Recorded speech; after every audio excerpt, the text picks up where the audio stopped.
অনুষ্ঠিত হয়েছে আমিরজান কলেজের একাদশ শ্রেণীর ওরিয়েন্টেশন প্রোগ্রাম।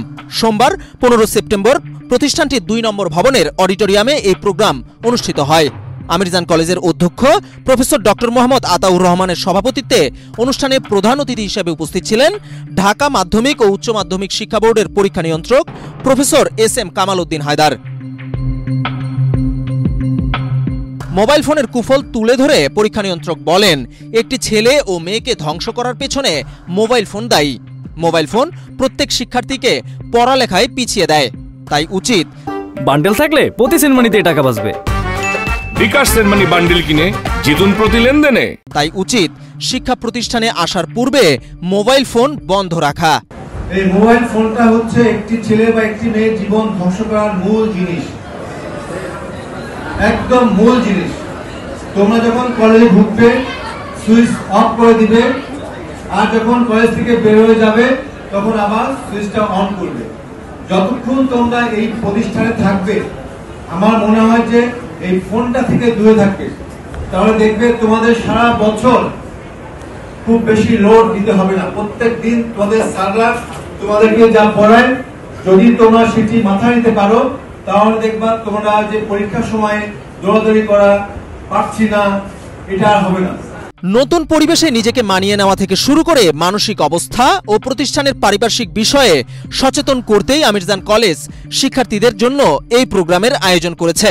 গত কয়েক বছরের ফলাফল, শৃঙ্খল পরিবেশ, পড়ালেখার বাইরে নানা বিষয়ে শিক্ষার্থীদের পারদর্শী করার নজির আকৃষ্ট করেছে নতুন ও পুরাতন শিক্ষার্থীদের। আমাদের কলেজের ডিসিপ্লিনটা হলো সবচেয়ে বড় একটা, শিক্ষার্থীদেরকে মেনটেন করা সবচেয়ে বড় একটা দিক। ডিসিপ্লিনটা অনেক হার্ড এবং সবাই ডিসিপ্লিনটা মেনটেন করে, যার কারণে আমাদের কলেজের পরিবেশটা সবসময় সুন্দর থাকে এবং ভালো থাকে। সবচেয়ে বড় কথা হচ্ছে আমাদের একটা প্রিন্সিপাল স্যার আছে, যিনি আমাদের এলাকারই একজন বিসিএস ক্যাডার, সুনামধন্য। তিনি খুব অত্যন্ত গুরুত্ব দিয়ে আমাদেরকে পড়াশোনা করেন। ইভেন তিনি মাঝে মধ্যে নিজে যে আমাদেরকে ক্লাস নেন, তিনি নিজে যে আমাদের ক্লাসরুমে প্রায় সময় ক্লাস নিয়ে থাকেন। সাধারণত কোনো কলেজ বা স্কুল প্রতিষ্ঠানে আমাদের প্রিন্সিপাল স্যার কখনো ক্লাস নেয় না, কিন্তু তিনি স্বইচ্ছায় আমাদেরকে প্রায় সময় ক্লাস নিয়ে থাকেন। আমাদের কলেজ থেকে প্রতি বছর বিভিন্ন ধরনের পাবলিক ইউনিভার্সিটি এবং মেডিকেল কলেজের চান্স পেয়েছে। এবারও 2024 সালে আমাদের জাকি আপু, উনি হচ্ছে জগন্নাথ ইউনিভার্সিটিতে প্রথম হয়েছেন। এগুলো আমরা আগেই শুনেছিলাম এবং আমার বড় 2 বোন পড়ে গেছে, তো ওইখান থেকে অভিজ্ঞতা হয়েছে। আমার বড় বোনটা সাজেস্ট করেছে এই কলেজে ভর্তি হওয়ার জন্য, তাই আসলে এখানে ভর্তি হওয়া। আমি যখন স্কুলের মধ্যে পড়েছি, আমিরজান কলেজে পড়েছি, আমি চাই এবং আমি যাতে আমিরজান কলেজের মধ্যে প্রক্রিয়াধীন অবস্থার মধ্যেই যেন আমিরজান ভার্সিটিতে পাই, সেই প্রত্যাশাই করছি। এবছর প্রতিষ্ঠানটিতে 400 জন নতুন শিক্ষার্থী ভর্তি হয়েছে।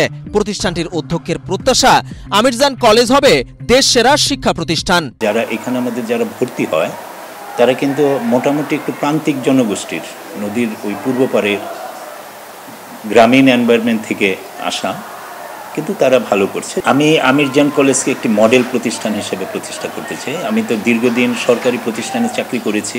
আমার সেই অভিজ্ঞতা দিয়ে, আমার জ্ঞান দিয়ে, আন্তরিকতা দিয়ে এই আমিরজানকে আমি ভবিষ্যতে একটি সেরা প্রতিষ্ঠান, দেশ সেরা প্রতিষ্ঠান হিসেবে আমি দেখতে চাই। ইংরেজি বিভাগের প্রভাষক মোহাম্মদ দিদার প্রিন্স শরীফ ও বাংলা বিভাগের বিভাগীয় প্রধান সহকারী অধ্যাপক শাহিনা খানম ইতির সঞ্চালনায় অনুষ্ঠানে শুভেচ্ছা বক্তব্য রাখেন শিক্ষা প্রতিষ্ঠানের উপাধ্যক্ষ হাসিনা আক্তার। এছাড়াও উপস্থিত ছিলেন কলেজের প্রতিষ্ঠাতা চেয়ারম্যান বীর মুক্তিযোদ্ধা মোহাম্মদ মুজিবুর রহমান, আমিরজান স্কুলের প্রধান শিক্ষক তারিকুল ইসলাম প্রমুখ। বিজন কুমার, বাংলাদেশ প্রতিদিন।